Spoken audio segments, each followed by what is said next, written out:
आइए हम इस सभा को शुरू करेंगे और एक प्रार्थना से प्रभु से हिदायतें मांगेंगे। प्रभु यीशु मसीह, आपका धन्यवाद देते हैं कि आज आपने एक जवान भाई और बहन जो कि विवाह के बंधन में बंधना चाहते हैं, आपने आज ये दिन मुकर्रर किया कि भाई विशाल और बहन स्तुति ब्याह के बंधन में बंध सकें। मेरी दुआ है खुदावंद कि आप रहम करें और इस कार्य को आराम से संपन्न होने का फजल बख्शें। पूरे कार्यक्रम पे आपकी बड़ी बरकत और आशीष हो। हर दुष्ट की चाल विफल करके अधोलोक के कुंड में डे ऑफ डिस्ट्रक्शन के लिए बांध दें। प्रभु यीशु मसीह के नाम से मांगते हैं, आमीन। आप आइए भाई।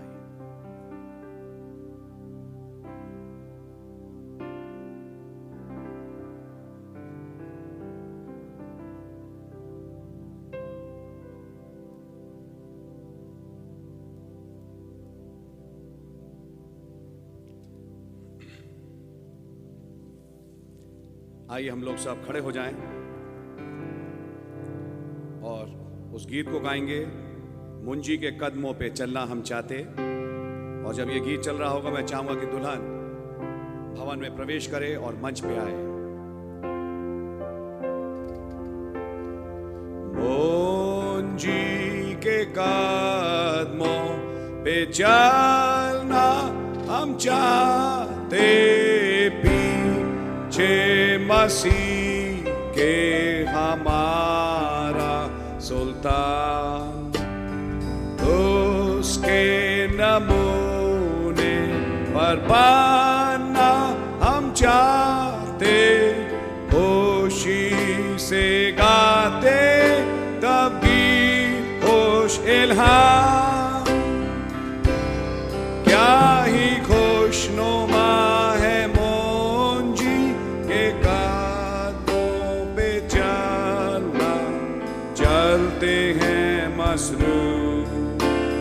चलते हैं मसरूफ, क्या ही खुशनुमा है मुंजी के कदमों पे चलना।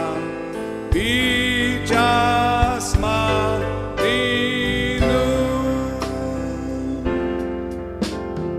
आदि के ज्यादा हम पास आना चाहते। हो या तकलीफ, मुंजी की कुदरत पर रखते भरोसा।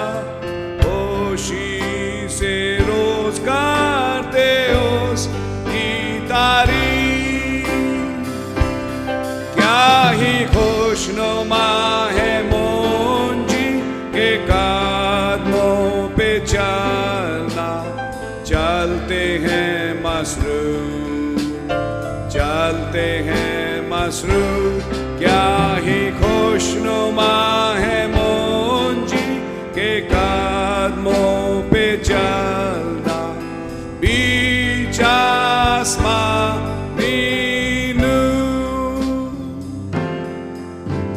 सबर और रहम, प्यार वफादारी, चलते मसीह की इन खूबियों पर। फजल के लिए सिर्फ उसी को ताकते, खुशी से तय करते यहाँ का सफर। क्या ही खुशनुमा है मुंजी के कदमों हैं मसरूफ, चलते हैं मसरूफ, क्या ही खुशनुमा है मुंजी के कदमों पे चलना। बीच आसमानी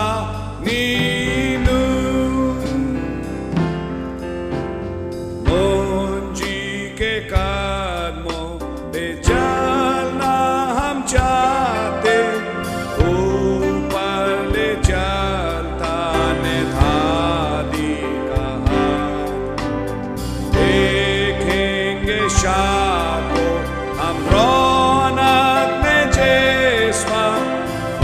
हो तब रहेंगे उसके साथ। क्या ही खुशनुमा है मुंजी के कदमों पे चलना, चलते हैं मसरूफ, चलते हैं मसरूफ।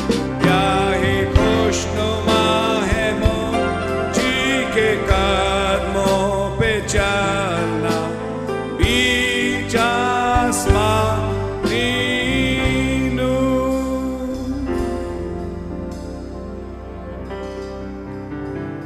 हे प्रियो, खुदा उसकी कलीसिया की उपस्थिति में भाई विशाल और बहन स्तुति पवित्र ब्याह के बंधन में बनना चाहते हैं। यहोवा खुदा ने कहा कि आदम का अकेला रहना अच्छा नहीं, मैं उसके लिए एक ऐसा सहायक बनाऊंगा जो उससे मेल खा सके। सो खुदा ने उस पसली को जो उसने आदम में से निकाली थी स्त्री बना दिया और उसको आदम के पास ले आया और आदम से कहा, अब ये मेरी हड्डियों में की हड्डी और मेरे मांस में का मांस है। इस कारण पुरुष अपने माता पिता को छोड़कर अपनी पत्नी से मिला रहेगा और वे दोनों एक ही तन बने रहेंगे।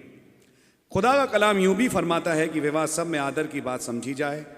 इस कारण मैं भाई विशाल तथा बहन स्तुति को जता देना चाहता हूं कि बहुत संजीदगी और समझदारी से खुदा को हाजिर नाजिर जानते हुए इस काम में हाथ लगाएं।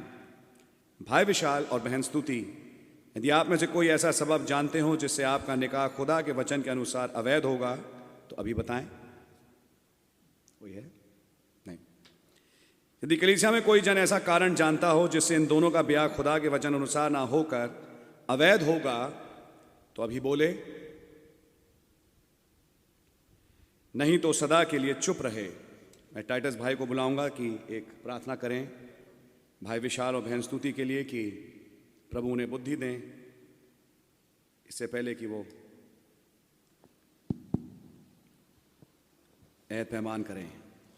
प्रभु यीशु मसीह, आपके नाम का हम लाख लाख शुक्र और धन्यवाद करते हैं आज के दिन के लिए। प्रभु जी, आपने जो भाई विशाल और बहन स्तुति के जीवन में आने दिया कि आज आपके वचन के अनुसार दोनों पवित्र ब्याह के बंधन में बनने जा रहे हैं। प्रभु जी, हमारी आपसे यही प्रार्थना है प्रभु जी, आप अपने वचन के द्वारा, मैसेज के द्वारा इन दोनों को खुद बुद्धि दीजिए प्रभु जी, कि बड़ी बुद्धिमानी के साथ प्रभु जी इस संसार में प्रभु जी अपने जीवन को जब तक आप नहीं आते हैं प्रभु जी रैप्चर में ले जाने के लिए चला सकें। प्रभु जी, वचन के साथ साथ चलें, मैसेज के साथ साथ चलें और सबसे प्रथम अपने जीवन में आपको स्थान देने वाले हो सके। दोनों को बड़ी बरकत दीजिए, बड़ी आशीष दीजिए। आज कार्रवाई को आपके हाथ में सौंपते हुए यीशु मसीह के नाम से मांगते हैं, सुने और ग्रहण करें, आमीन। God bless you brother. भाई विशाल, खुदा और उसकी कलीसिया की उपस्थिति में क्या आप बहन स्तुति को अपनी मनपसंद पत्नी होने के लिए कबूल करते हैं? जी हाँ, मैं कबूल करता हूँ। बहन स्तुति, खुदा और उसकी कलीसिया की मौजूदगी में क्या आप भाई विशाल को अपना मनपसंद शौहर होने के लिए कबूल करती हैं? जी हाँ, मैं कबूल करती हूँ। इस ब्याह के लिए बहन स्तुति को कौन देता है? God bless you. माइक दे दीजिए, आप माइक ले लीजिए, बाइबल इधर रख लीजिए और इनका दाहिना हाथ पकड़ लीजिए और मेरे साथ बोलिए, मैं विशाल तुझ स्तुति को प्रभु यीशु मसीह के नाम में अपनी मनपसंद पत्नी होने के लिए कबूल करता हूँ और वायदा करता हूँ कि खुदा के वचन के मुताबिक तुझसे प्यार करूंगा जैसा मसीह ने भी कलीसिया से प्रेम करके अपने आप को उसके लिए दे दिया। तुझको निर्बल पात्र जानकर तेरा आदर करूंगा, तेरी चिंता करूंगा और सबको छोड़ तुझ ही से मिला रहूंगा। ये समझकर कि हम दोनों जीवन के वरदान के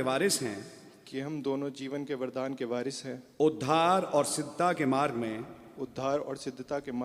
खुदा के वचन के अनुसार जो उसने अपने दास प्रेरितों और भविष्यद्वक्ताओं को दिया प्रतिदिन आगे बढ़ने में तेरी सहायता करूंगा। बहन स्तुति, क्या आप भाई विशाल के वायदों को कबूल करती हैं? जी हाँ, मैं कबूल करती हूँ। पकड़े रहें और बोले मेरे साथ।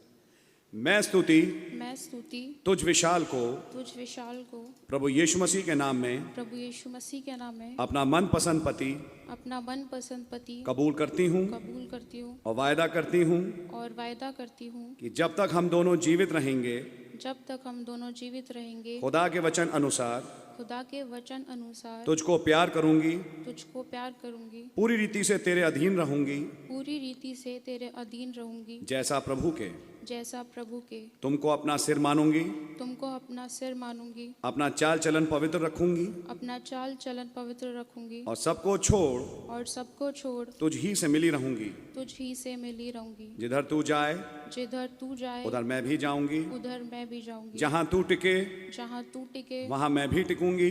वहां मैं भी टिकूंगी। तेरे लोग मेरे लोग होंगे, तेरे लोग मेरे लोग होंगे। तेरा खुदा मेरा खुदा होगा, तेरा खुदा मेरा खुदा होगा। और जहां तू मरे वहां मैं भी मरूंगी, और जहां तू मरे वहां मैं भी मरूंगी। और वहीं मुझे मिट्टी दी जाएगी। और वहीं मुझे मिट्टी दी जाएगी। और मृत्यु को छोड़ यदि और किसी कारण से मैं तुझसे अलग हूँ तो प्रभु यीशु मसीह मुझसे वैसा ही वरन उससे भी अधिक करे। उससे अधिक करे। ये समझकर कि हम दोनों जीवन के वरदान के वारिस हैं, प्रभु के मार्ग में आगे बढ़ने के लिए मैं संपूर्ण योगदान दूंगी। भाई विशाल, क्या आप बहन स्तुति के वायदों को कबूल करते हैं? जी हाँ, मैं कबूल करता हूँ। हाथ छोड़ दें, अंगूठियां ठीक है, पकड़ रही है।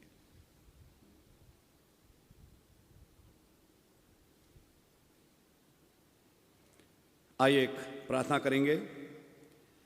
प्रभु यीशु मसीह, बड़ा धन्यवाद देते हैं कि जब आपने ये वाचा बाग एदन में रखी, लेकिन गुनाह के कारण थोड़ी सी बिगड़ी और तब स्त्री को पुरुष के अधीन रखा गया, लेकिन आज भी वो वाचा चलती है। और जब भी वाचा बंधी तो उसके साथ एक टोकन था। आज खुदावन ये अंगूठियां एक टोकन है, चिन्ह है कि आज भाई विशाल और बहन स्तुति एक दूसरे के साथ ब्याह के बंधन में बंधने जाते हैं। ये दुआ है खुदावन कि ये वाचा जो इनके बीच में बांधी गई स्वर्ग में भी कबूल हो और ये अंगूठियां आपकी ओर से आशीषित हों, प्रभु यीशु मसीह के नाम से, आमीन। Left hand ring finger mic पकड़ाइए, पहनाइए।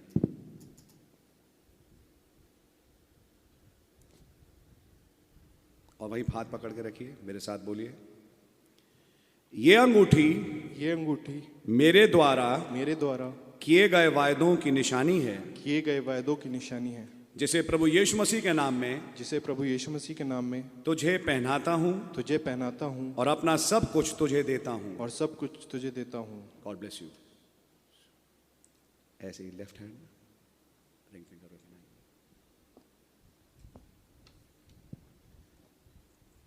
हाथ पकड़ के रहे, माइक से बोले। ये अंगूठी मेरे द्वारा किए गए वायदों की निशानी है, जिसे प्रभु यीशु मसीह के नाम में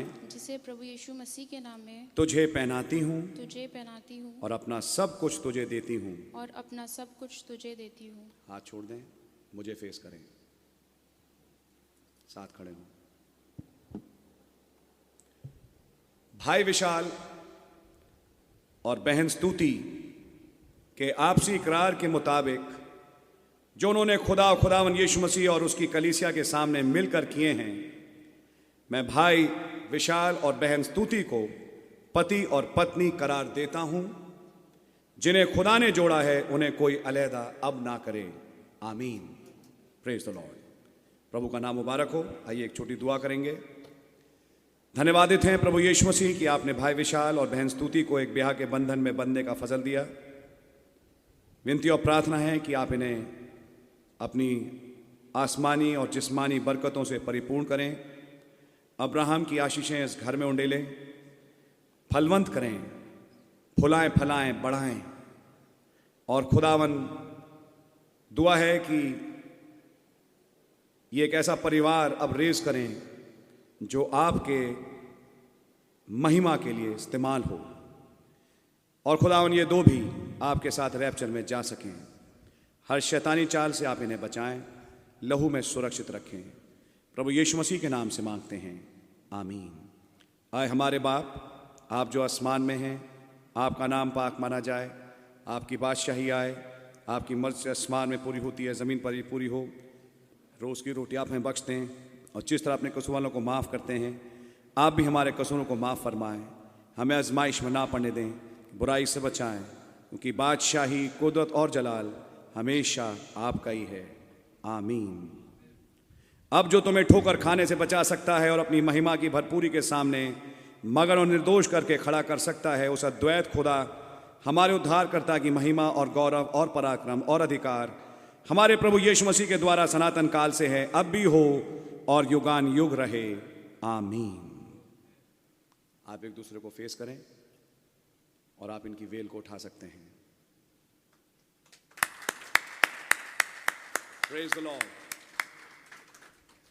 भाई विशाल और बहन स्तुति, एक पति और पत्नी के रूप में मैं आपको प्रस्तुत करता हूं।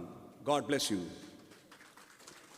एक दूसरे का हाथ पकड़ लें और अपना स्थान लें, और जब ये जा रहे हैं हम लोग एक छोटा सा कोरस गाएंगे, काश की यीशु की खूबियां मुझ में हों। काश की यीशु की खूबियां मुझ में हो, उसका जोश और मोहब्बत में ले मुझको, रूहे लाही दुआ, और फिर मुझको जिलाता कि यीशु की खूबियां मुझ में हो, आमीन। Praise Lord. बस आपको 2 मिनट और खड़ा रखूंगा। मेरे साथ प्रभु के वचन में निकाल लें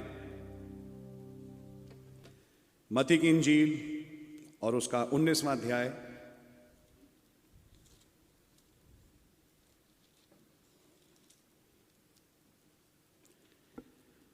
और उसकी 3री आयत से हम पढ़ेंगे 9वीं आयत तक। The Pharisees also came unto him, tempting him and saying unto him, Is it lawful for a man to put away his wife for every cause? And he answered and said unto them, Have ye not read that he which made them at the beginning made them male and female? And said, For this cause shall a man leave father and mother, and shall cleave to his wife, and they twain shall be one flesh. Wherefore they are no more twain, but one flesh. What therefore God hath joined together, let not man put asunder. They say unto him, Why did Moses then command to give a writing of divorcement and to put her away?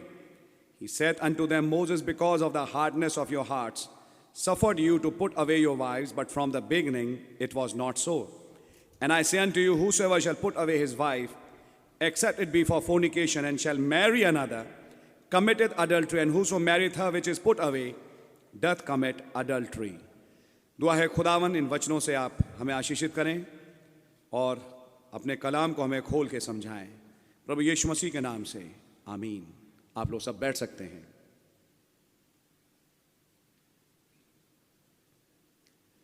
प्रभु का बड़ा धन्यवाद आज सुबह के सुंदर अवसर के लिए, जब भाई विशाल और बहन स्तुति एक ब्याह के बंधन में आज बंधे हैं।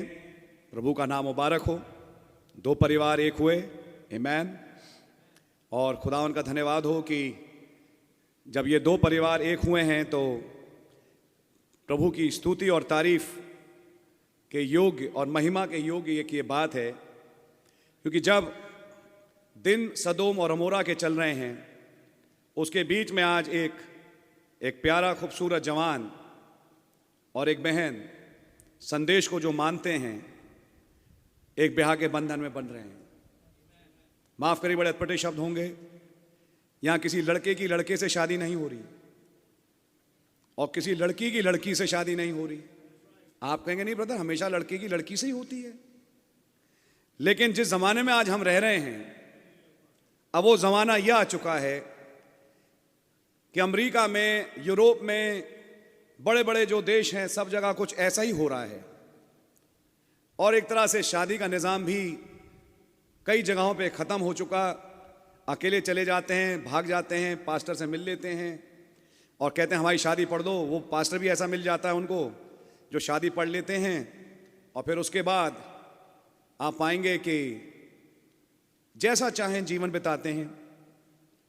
बहुत दिन पहले भाई भगत चंद, संतू भाई अमेरिका गए थे। मेरी उनसे बातचीत हुई तो भाई संतू से भी एक बात पता लगी कि वो एक जगह कैलिफोर्निया, कौन सी जगह थी, वहाँ गए थे।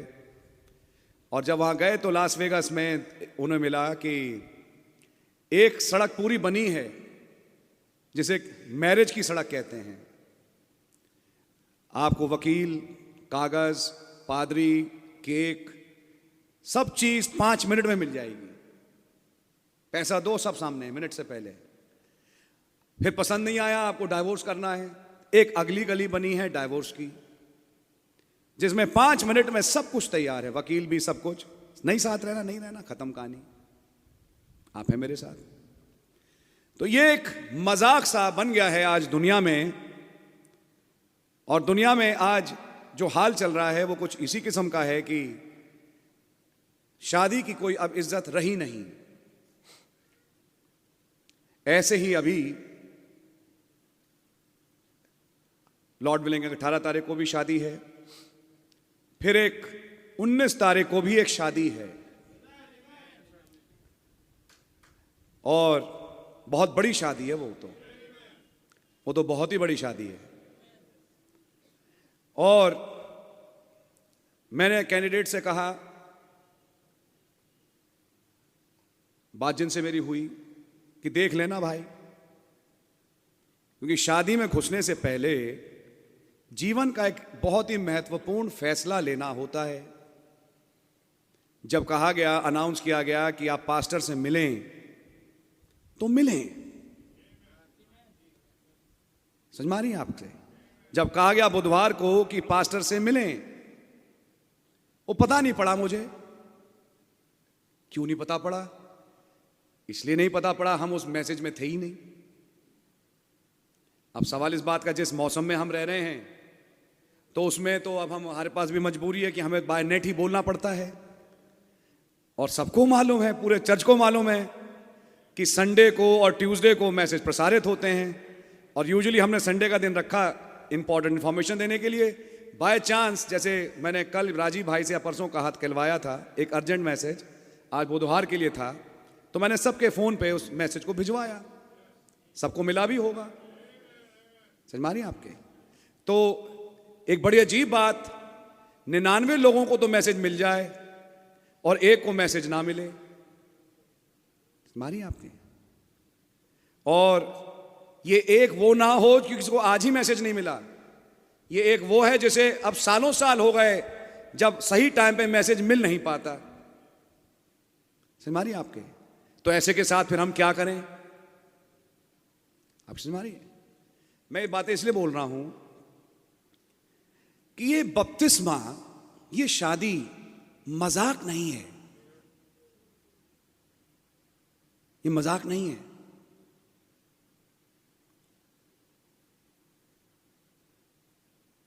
खुदावन का धन्यवाद हो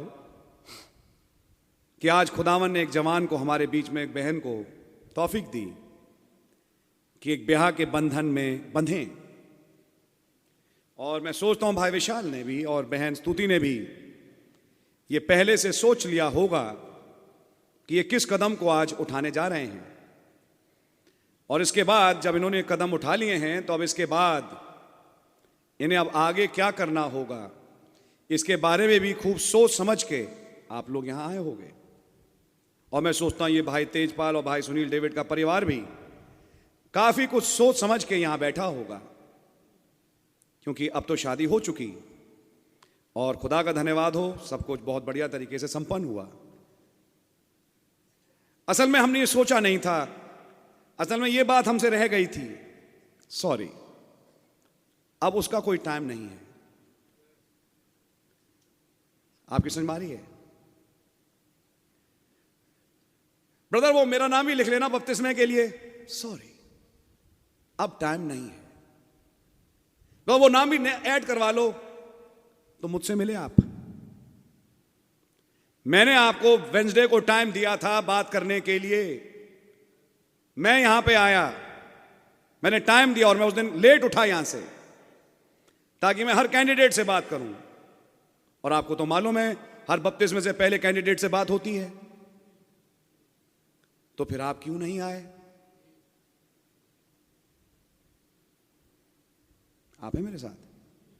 मैं ये बातें इसलिए बोल रहा हूं कि हम इन चीजों को अब एक मजाक नहीं बनाएंगे। ये मजाक नहीं है। मैंने ऑफ कोर्स जब हमने होश संभाला तो मैसेज में होश संभाला, लेकिन ये वो टाइम था जब मैसेज शुरू हुआ था दिल्ली में।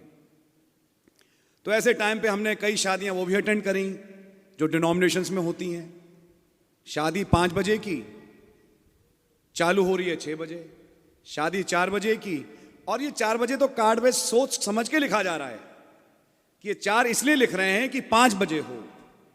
वो कार्ड छापने वाला भी और कार्ड देने वाला भी जानता है और कार्ड लेने वाला भी जानता है, अरे ठीक है 4 बजे बोला है तो 5 बजे तो हो ही जाएगी। आप हैं मेरे साथ? आइए वचन की तस्वीर देखें। जब प्रभु यीशु मसीह का ब्याह का टाइम आया, आप हैं मेरे साथ? क्या वो टाइम से हैं? क्या रैप्चर लेट हो रहा है? सब कुछ समय से है। हां, बाइबल में तस्वीरें हैं, दूल्हे ने आने में देर कर दी, उस देरी का एक मकसद था। कुछ ऐसी तस्वीरें हैं बाइबल में, लेकिन अगर सम टोटल मिला के चलें, जो कुछ हुआ फाइनली अगर पीछे मुड़ के देखें तो कोई चीज समय से बाहर नहीं हुई, सब कुछ समय से ही हुआ। आप हैं मेरे साथ? सो खुदावन का धन्यवाद हो कि खुदावन के यहां हर चीज का बाइबल के अनुसार भी लिखा है, एक मुकर्रर समय है। तो खुदावन के फजल से आज जब हम इस जगह पे बैठे हैं, ये खुदावन का भवन है और ये खुदावन को मखसूस जगह है। और मैं विश्वास करता हूं यहां कई मंदिर बैठे हैं जो खुदा के मंदिर हैं, जो खुदा को प्यार करते हैं और खुदा को मखसूस हैं। इसलिए जो यहां हो रहा है ये एक मजाक नहीं है, बहुत ही सेक्रेड सेरेमनी है ये जो आज यहां घटी है इस वक्त भाई विशाल और बहन स्तुति को लेकर, क्योंकि ये यहां पे अब तस्वीर बना रहे हैं मसीह और उसकी दुल्हन की। ये कोई ऐसी शादी नहीं भागते भागते आए जैसा फिल्मों में होता है और चर्च में घुस गए और चर्च में घुस के कहा भैया हमारी शादी कर दो, पढ़ दो शादी, आई लव यू जूली। ये जूली सोफिया की शादी नहीं है यहां पे। आपकी समझ में आ रही है? ये उपन्यास वाली शादी नहीं है यहां पे जो उपन्यासों में पढ़ी गई है पहले। ये एक मसीह और उसकी पवित्र दुल्हन की तस्वीर है जो यहां घट रही है। ये किसी गली की शादी नहीं है, ये प्रभु के स्वर्गीय भवन की शादी है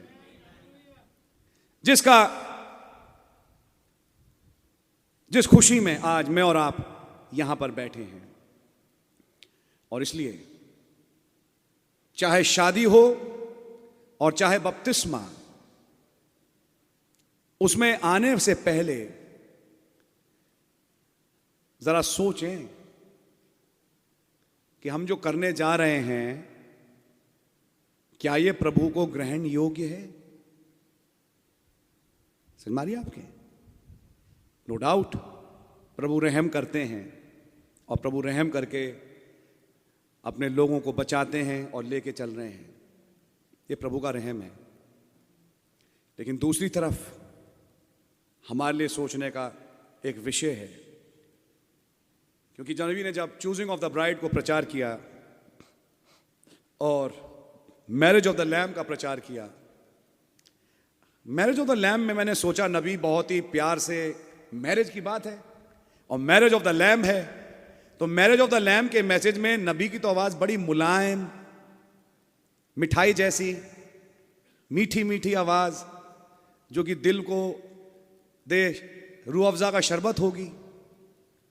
लेकिन जब मैंने मैरिज ऑफ द लैम्ब का मैसेज सुना, मैं तो हैरान रह गया कि पूरे मैसेज जिस तेजी से नबी चिल्ला रहे हैं, तो नबी की तेजी चिल्लाने की बहुत ज्यादा है उस मैसेज में।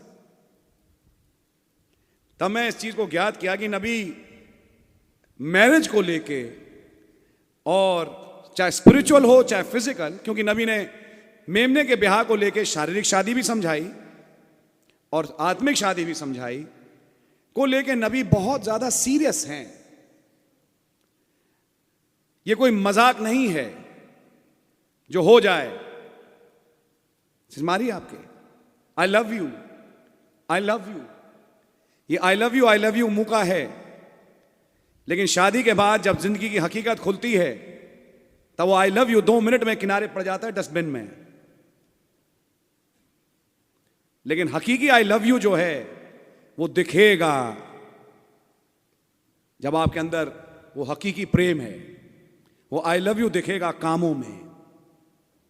और जब जिंदगी आगे बढ़ेगी, ऊंचाइयां आएंगी, नीचाइयां भी आएंगी, पहाड़ भी आएंगे, वादियां भी आएंगी। ऐसे टाइम पे पता लगेगा कि आपका आई लव यू कितना सच्चा था। आपकी समझ में आ रही है? ऐसे ही I love you Jesus, oh I love you so much. तब जीसस आपसे एक सवाल पूछेंगे, तो मेरे पास तुम आते कितनी बार हो,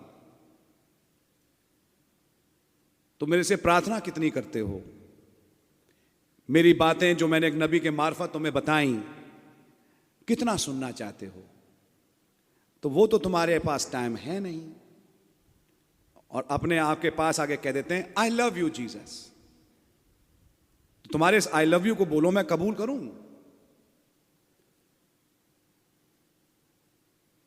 ध्यान से समझें, क्योंकि ये खुदावंद का कलाम है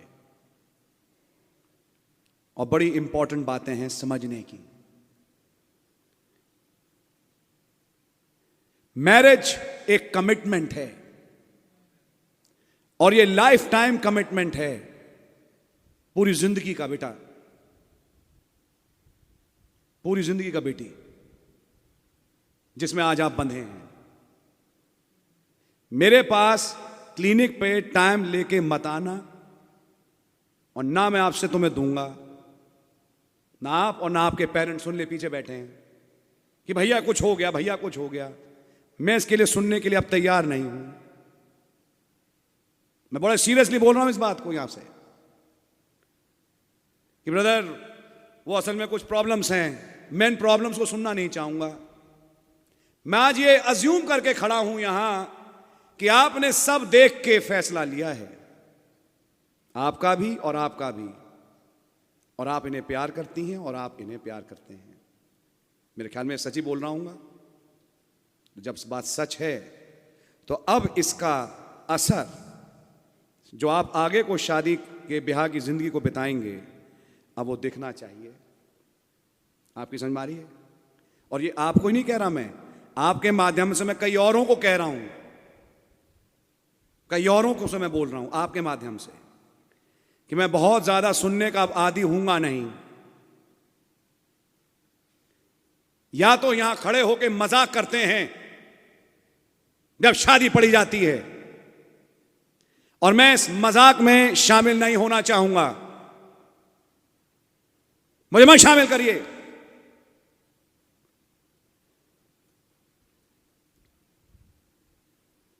मैं चाहता हूं कि जब यहां फैसला लेके आया जाए तो आप फर्म फैसले से आए, क्योंकि यहां केवल भाई आशीष नहीं खड़ा, यहां एक जीवता खुदा खड़ा है जिसके सामने आप फैसला ले रहे हैं। यह उस खुदा की बेहुरमती है, और खुदावन के भवन के और खुदा के लोगों की बेहुरमती है जब लोग ऐसा मजाक करें। मैं क्यों बोल रहा हूं? इसलिए बोल रहा हूं क्योंकि मैं भी कुछ चीजें सुनता रहता हूं। मैं केवल आपसे नहीं बोल रहा, आप तो मेरा बेटा माध्यम हो। आज आपके माध्यम से मैं कई औरों के पास अपना संदेश पहुंचा रहा हूं जी। और मैं चाहूंगा कि आप लोग सतर्क हों अपने जीवनों को लेके। प्रभु का नाम मुबारक हो। मसीह के साथ जैसे कि ये शादी हुई, तस्वीर है एक कमिटमेंट की, जैसा हमारी मसीह के साथ एक शादी हुई है। जब मसीह के साथ शादी हुई तो ये थ्योरी नहीं है। मसीह के साथ शादी हो गई ब्रदर, उन्होंने गर्जन बोल दिए, हमने गर्जन सुन लिए। भाई साहब गर्जन प्रकट होंगे अब आपकी जिंदगी में। और जब सातवीं मोहर खुली और ये हुआ, खुदा का धन्यवाद हो। और देखो ब्रदर ये हुआ और वो वेस्ट से आया, ये सब चीजें समझ में आएंगी जब आपकी असली जिंदगी चालू होगी। क्यों वेस्ट से जो आया उससे क्या आपका कुछ फायदा हुआ? जिस सातवें दूत ने आके नबी को उठा लिया बादल में, क्या उससे आपकी जिंदगी पे कुछ असर पड़ा? आप घूमे गलियों में तो वैसे आए हुए दूत का आपकी जिंदगी से क्या फायदा हुआ? मैं सारी बातें इसलिए बोल रहा हूं कि आप और हम इस चीज को जरा समझें कि मसीह के साथ चलना एक मजाक नहीं है। मसीह के साथ वाचा में बंधना ये लॉलीपॉप नहीं है। ये मैरिज का यहां होना एक लॉलीपॉप नहीं है। हम लोग अपने जीवनों को जांचें, पास्टर के सामने आके झूठ ना बोलें, गलत तस्वीरें ना पेंट करें। कहानी कुछ और, उसको एक मोड़ देके कुछ और रूप बोलें। मैं आपसे कहूंगा इस कार्य को बंद करें। एक विश्वासी के लिए चीजें भाती नहीं।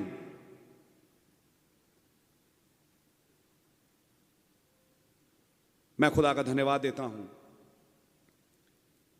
कि आज खुदावन ने बहुत प्यारा दिन दिया, जबकि एक जवान भाई बहन ब्याह के बंधन में बंधे हैं। प्रभु के नाम की तारीफ हो। बहुत प्यारा बेटा है, बहुत प्यारी बेटी है, दो बहुत प्यारे परिवार हैं जो यहां आए हैं।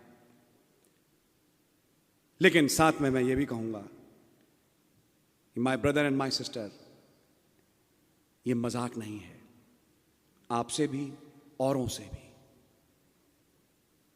और जवानों से भी जो अभी रास्ते में हैं कि उनकी शादी आगे चल के हो। ये मजाक नहीं है।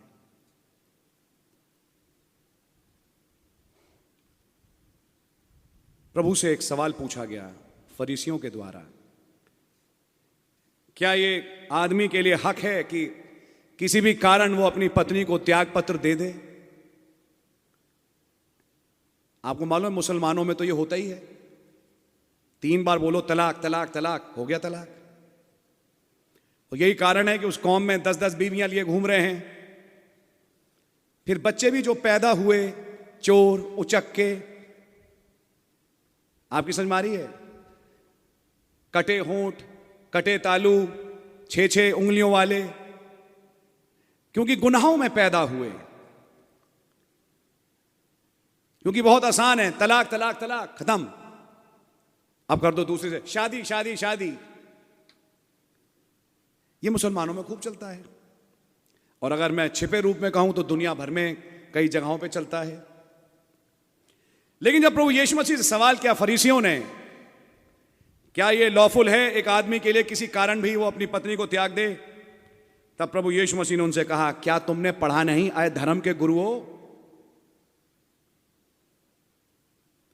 अच्छा, एक अजीब बात नहीं लगती आपको आज सुबह, जिसके लिए मशहूर था कि वो कभी भी बचपन से स्कूल नहीं गया, क्योंकि प्रभु यीशु मसीह नहीं गए,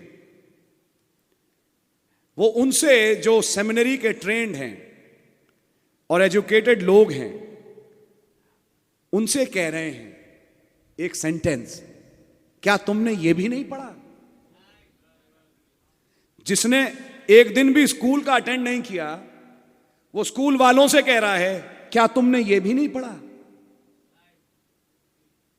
उनके चेहरों पे हवाइयां उड़ने लगी। क्या कहने का मतलब आपका? बोले मैं यही कहना चाह रहा हूं, क्या तुम मूसा की 5 किताबें जिस पे तुम बहुत दम भरते हो, क्या तुमने ये भी नहीं पढ़ा? क्या ये लाइन तुमने नहीं पढ़ी? जब ये बोला तो वो तमाम फरीसी एक दूसरे की शक्ल देखने लगे, क्योंकि अब उन्हें समझ में आने लगा हमारी तो अब बेइज्जती हो रही है। तो वहां भीड़ खड़ी होती थी, तो भीड़ के बीच में इन धर्म के ठेकेदारों की बेइज्जती चालू हो गई। क्या तुमने ये भी नहीं पढ़ा? क्या नहीं पढ़ा? कि जिसने उन्हें आरंभ में बनाया नर और नारी करके, और उनसे ये फिर ये कहा इस कारण पुरुष अपने माता पिता को छोड़ अपनी पत्नी से मिला रहेगा और वे 2 एक तन होंगे। क्या तुमने लाइन नहीं पढ़ी? बोलते हां पढ़ी है और हमारी ही किताबों में है, तो फिर तुमने इसका मतलब क्या नहीं समझा? 6ठी आयत, Wherefore they are no more twain but one flesh, इसलिए वे 2 नहीं परंतु एक तन हैं। वे 2 नहीं परंतु एक तन है। इस कारण जिसे खुदा ने जोड़ा है उसे कोई आदमी अलहदा ना करे। सीधा सीधा सामने प्रभु ने वचन के अनुसार एक स्टेटमेंट बोला कि एक, और हम जानते हैं मसीह कौन, खुदा मुजस्सम, कि मैं किसी भी रीति में डाइवोर्स के फेवर में नहीं हूं और मैं प्रो डाइवोर्स पे विश्वास नहीं करता, खुदा नहीं करता।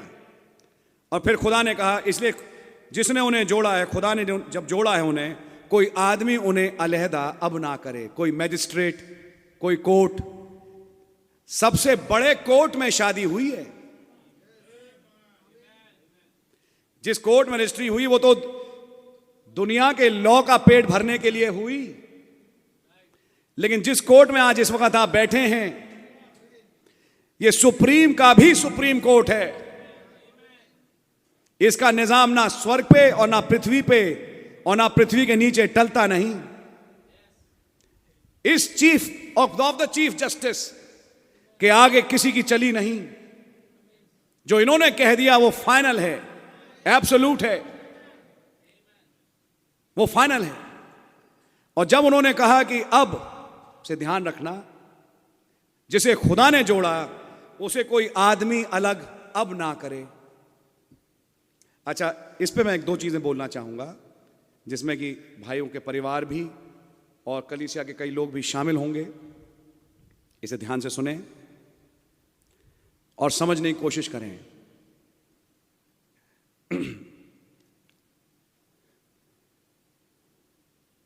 एक अलहदा होना है कोर्ट में, जब वकील के पास जाके कोर्ट में अलहदा होते हैं, जैसे डाइवोर्स कहा। आइए थोड़ा समय मैं उससे हट जाता हूं क्योंकि आज एक बहुत ही प्यारा दिन शादी का है, तो मैं शादी के विषय में एक बात कहूं। विशाल सुनो, तुमने क्या स्तुति को आज देखा? हाँ, मैं तो सुबह ही था, मिला था। लेकिन क्या तुम देख रहे हो आजकल स्तुति के पास? स्तुति, तुम देख रही हो कि विशाल जो तुम्हारे हस्बैंड हैं क्या कर रहे हैं? और स्तुति मैं तुमसे कहना चाहूंगा थोड़ा ध्यान रखो अपना बेटा, ये दुनिया किसी की नहीं है, अपना ध्यान रखो। विशाल बेटा, तुम्हें मालूम ही है आज दुनिया का क्या हाल है, अपना ध्यान रखो। मैं क्या कर रहा हूं, मैं ये बातें बोल बोल के क्या कर रहा हूं? मैं इनके मनों में एक बीज बो रहा हूं ताकि ये दोनों एक दूसरे पे शक करें। इन दोनों के अंदर वहम का बीज बो रहा हूं मैं इन्हें अलग कर रहा हूं, मैं इन्हें जोड़ नहीं रहा। समझ में आई आपके? फिर ऐसे इंसान का क्या होगा वचन के अनुसार? जो एक शादीशुदा अच्छे जीवन को, जो भला जीवन चल रहा था, उन्हें अलग करे। ऐसों के साथ क्या होगा? मैं कहूंगा खुदा ही रहम करे। आप लोग समझ रहे हैं इस चीज को? इसलिए मैं कहूंगा कि अब आज से जब इनकी शादी हो गई, तो शादी के बाद अब आप इन्हें अपना जीवन वचन के अनुसार ऑफ कोर्स जीने का मौका दें। और इमीडिएट परिवार जो यहां बैठा है, और एक एक्सटेंडेड परिवार चर्च जो यहां बैठा है, कोई भी ऐसी बात ना बोले जिससे इन दोनों के बीच में अलहदगी आए। आपकी समझ में आ रही है? एक तफरीके का बीज, जब सब कुछ सही चल रहा है, सब कुछ बढ़िया चल रहा है, लेकिन फिर भी अंदर एक बीज डाल दिया, अंदर एक बीज डाल दिया। यह काम प्लीज ना करें। आप अपने परिवार को नरक बना लेंगे, और केवल नरक ही नहीं बनेगा, यह नरक फिर और जगह भी फैलेगा। कोई ऐसा काम करे नहीं। एक बड़ी गंदी बात है जब कोई इस किस्म का काम करे।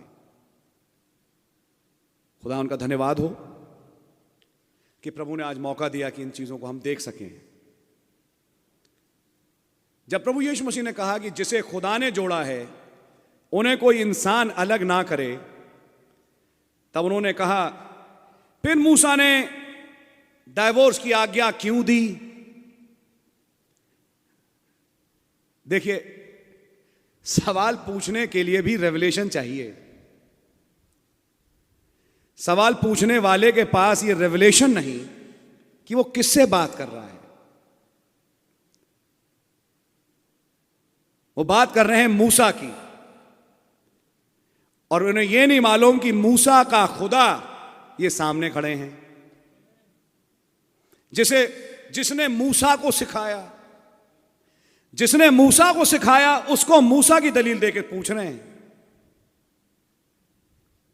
अब वो भी क्या हलीम खुदा,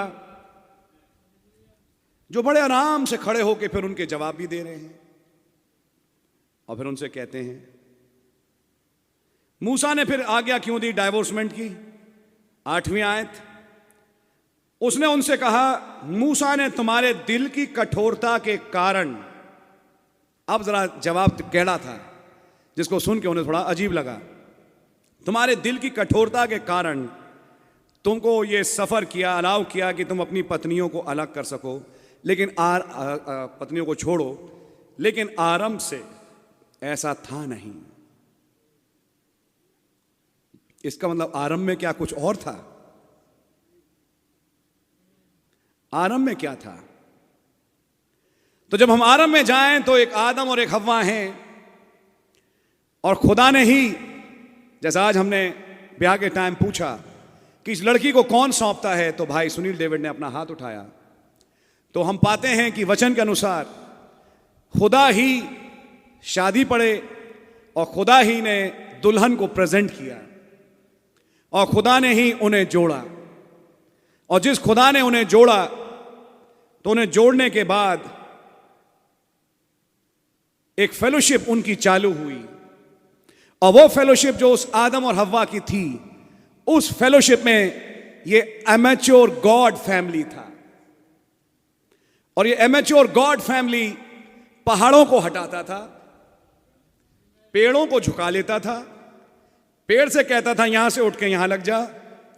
जो ये एमेच्योर फैमिली कहता था वो होता था। एक ऐसा यूनियन था जिस यूनियन में पापा गॉड, जैसे नबी ने पिक्चर पेंट करी अडॉप्शन के मैसेज में, पापा गॉड इस हस्बैंड और वाइफ जिसको खुदा ने बांधा ब्याह के बंधन में, से मिलने आते थे। और जब खुदावन मिलने आते थे वो सुनते थे और वो सुनाते थे, और उनकी फेलोशिप होती थी। एक दिन वहां कोई और भी बैठा था, शैतान, जिसने सर्प का इस्तेमाल किया ताकि हव्वा को बहकाए। आप लोग पूरी कहानी जानते हैं। और जब हव्वा बहक के आदम के पास आई तो आदम के पास पूरा मौका था कि वो उसे त्याग के छोड़ दे, क्योंकि खुदावन क्या एक और पत्नी नहीं बना सकता था आदम के लिए? क्यों नहीं? वो तो सृष्टि करता है। लेकिन आदम का प्यार अपनी पत्नी से इतना बेहद था, और वो तस्वीर थी मसीह की, जिसने बगैर शर्त के हमसे प्यार किया। आप हैं मेरे साथ? अभी मैं कुछ दिन पहले कोट पढ़ के आ रहा हूं। आप लोग तो मैसेज पढ़ते ही हैं, तो आपने कोट पढ़ा ही होगा। नबी ने कहा एक बहुत प्यारा हस्बैंड एक वाइफ है, और वो दोनों बहुत बढ़िया मिलके चल रहे हैं, बच्चे भी चल रहे हैं। ये तो बहुत प्यारा फैमिली है। बोले लेकिन घर में अगर हस्बैंड बहुत बढ़िया हो, उदाहरण दिया नबी ने, या वाइफ बहुत बढ़िया हो, जैसा भी, और दूसरा हिस्सा अच्छा ना हो। नबी ने कहा क्या हो कि हस्बैंड बहुत बढ़िया लेकिन वाइफ सुनती ना हो, और बच्चे भी सही तरीके से चल ना रहे हों। तब नबी ने मालूम क्या बोला? बोलते तब ऐसा परिवार चलता है ग्रेस पे। तब ग्रेस है जो ऐसे परिवार को चलाता है। बड़ा प्यारा कोट है वो।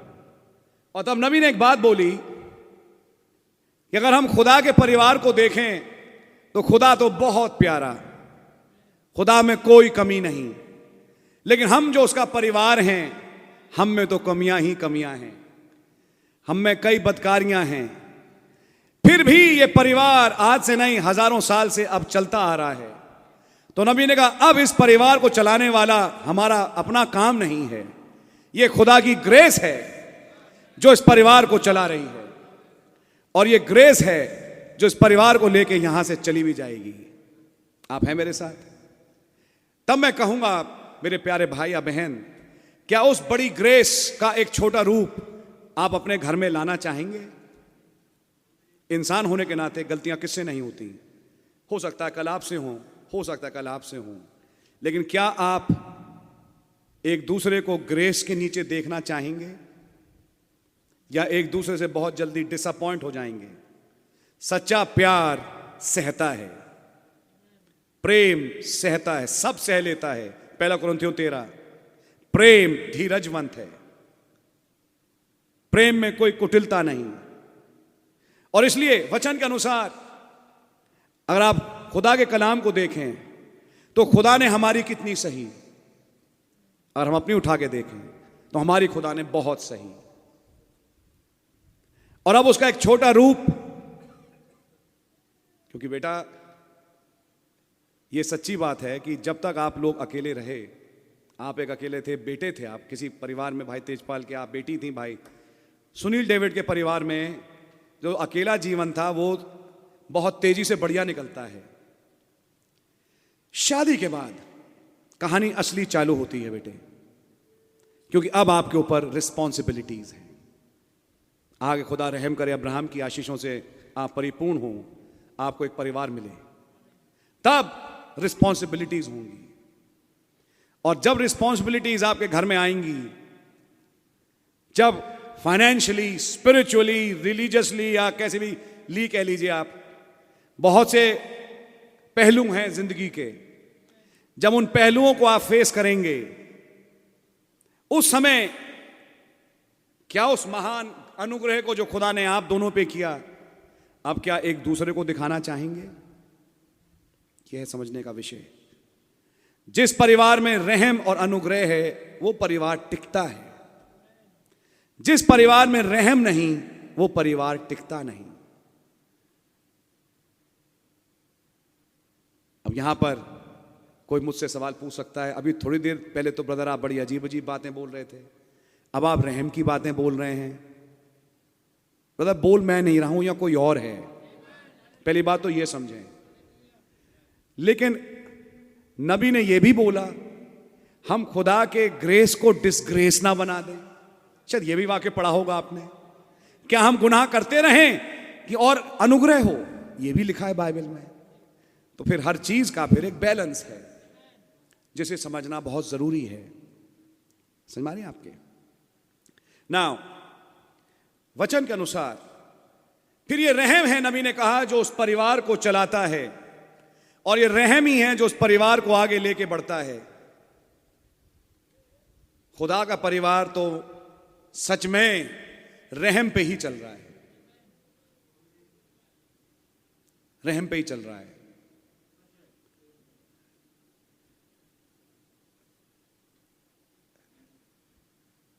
कुछ और बातें भी थी दूसरी मैसेज में, अगली लाइनों में नबी ने बोला, जिसका मतलब कुछ इस प्रकार से निकलता है कि आप पे खुदा का रहम हो तो गया, लेकिन उस रहम के वशीभूत अब क्या आप खुदा के काम में आगे बढ़ना चाहेंगे या खुदा के लिए कुछ करना चाहेंगे? कुछ बात ऐसी थी। बहरहाल खुदा का परिवार रहम पे चल रहा है। क्या उसी रहम का एक छोटा रूप हम लोग अपने घरों में नहीं देखना चाहेंगे? आमीन। जब आपके बच्चे हों, जब आप एक पेरेंट बने, उस दिन समझ में आएगा बेटा तुम्हारे फादर जो यहां बैठे हैं उन्हें कैसा लगता था, और बेटा तुम्हें समझ में आएगी कि तुम्हारे पापा मम्मी को कैसा लगता था जब तुम्हारे खुद के बच्चे होंगे। माफ करिए, मैं बड़ी साफ साफ बात कर रहा हूं। तब समझ में आएगा कि हमारे मां बाप को कैसा महसूस होता था, क्योंकि आज अब हम महसूस कर रहे हैं। आपकी समझ में आ रही है ये बात? फिर ये भी सोचने की का विषय होगा, फिर हमारा आसमानी बाप को कैसा लगता होगा, और तब ये भी समझना कि जिस आसमानी बाप ने, जिस हमने 1000 बार जाने कितने जगह पे हम गिरे, फिर भी उसने ब्रदर हमें छोड़ा नहीं। कई बार हम बड़ी आशाहीन दशा में पड़े, लेकिन फिर भी वो एक आशा बनके, एक ईमान बनके हमारे जीवनों में आया। तब फिर ये सोचने का विषय आएगा, तो क्या मैं अपने परिवार के लिए उम्मीद छोड़ दूं? क्या मैं अपने पति, अपनी पत्नी, खैर दोनों विश्वासी हैं, मैं आगे के लिए बोल रहा हूं, बच्चों के लिए, परिवार के लिए, क्या हम उम्मीद छोड़ दें? कभी नहीं। यह खुदाई स्वभाव होगा जो कि कभी उम्मीद छोड़ता नहीं। जितने आपने मुझे दिए उनमें से मैंने एक को नहीं खोया, केवल विनाश के पुत्र को छोड़।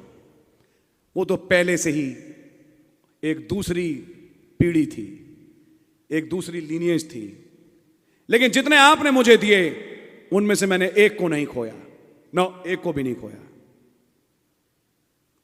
स्मारी आपके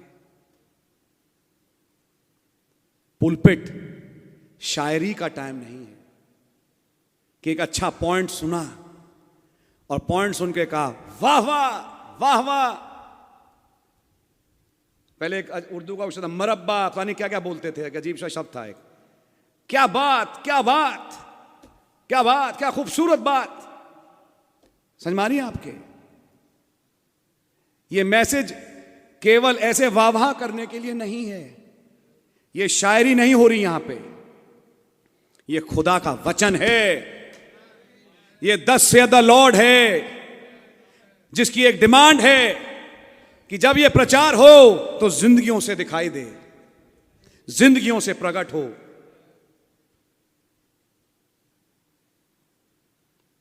आप हैं मेरे साथ? मूसा ने तुम्हारे दिल की कठोरता के कारण तुमसे यह कहा, लेकिन आरंभ से ऐसा नहीं था। तब आदम ने रहम दिखाया अपनी पत्नी पे और अपनी पत्नी के साथ शामिल हुआ, जो तस्वीर बना मसीह की, जिसने हमारे और आपके गुनाह अपने ऊपर ले लिए और कलवरी क्रूस पे अपनी जान हमारे और आपके लिए दे दिया। तब पौलुस ने इफिसियों 5 में कहा, हे पतियों अपनी पत्नियों से ऐसा प्रेम करो जैसा मसीह ने कलीसिया से प्रेम किया, और वो प्रेम अनकंडीशनल था। आपकी समझ में आ रही है? ये बातें आप लोगों के दिमाग से निकले नहीं, ये बनी रहें कि एक अनकंडीशनल प्रेम है जो घर को चलाता है। लेकिन ये अनकंडीशनल लव गुनाह से प्रेम नहीं करता, ये भी समझ लें। ये अनकंडीशनल लव ताड़ना के विषय में भी बात करता है। ये अनकंडीशनल लव चेस्टाइजमेंट के विषय में भी बोलता है कि खुदावन अपने बच्चों की ताड़ना तरबियत करता है कि वो सही मार्ग पे आए।